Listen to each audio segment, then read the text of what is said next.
এক দুই তিন মাস আগে থেকে মানে মোটামুটি এই নিয়ে কি সন্তুষ্ট থাকতে হচ্ছে? অনেকের প্রশ্ন, নতুন করে অনেক গুরুত্বপূর্ণ আসামিরা ছিল, আর কাউকে আমরা দেখতে পাচ্ছি না সামনে। না, অন্যান্য মামলাতে অনেকেই গ্রেপ্তার হয়েছেন আর অনেকেই গ্রেপ্তারের বাইরে আছেন, যেটা আপনাদেরকে আগেও বলেছি যে ক্রমান্বয়ে কিন্তু গ্রেপ্তার হচ্ছে, গ্রেপ্তারের সংখ্যা বাড়ছে, ওয়ারেন্টের সংখ্যা বাড়ছে, কিন্তু প্রধান কিছু জায়গায় আসামি গ্রেপ্তার করা সম্ভব হচ্ছে না।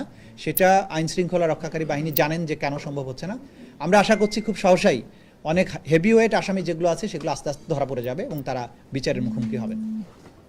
আচ্ছা, এখন পর্যন্ত মানে কতজন শহীদের সংখ্যা মানে লিস্টেড হয়েছে, তালিকাভুক্ত করা গেছে? এইটা এত চূড়ান্তভাবে বলা যাচ্ছে না। জাতিসংঘের রিপোর্ট অনুযায়ী 1400+, আমাদের কাছে 1400-র উপরে আছে। স্বাস্থ্য মন্ত্রণালয়ের কাছে এক ধরনের সংরক্ষিত লিস্ট আছে, কারণ তারা বহু মানুষকে এখনো তালিকাভুক্ত করতে পারেননি।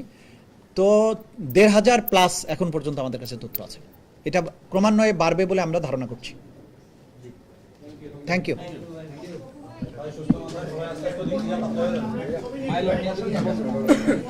না, এটা তো অন্য বিষয়,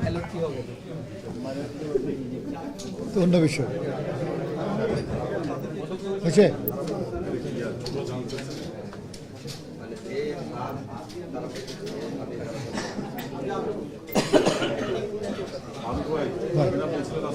স্যার আছে না?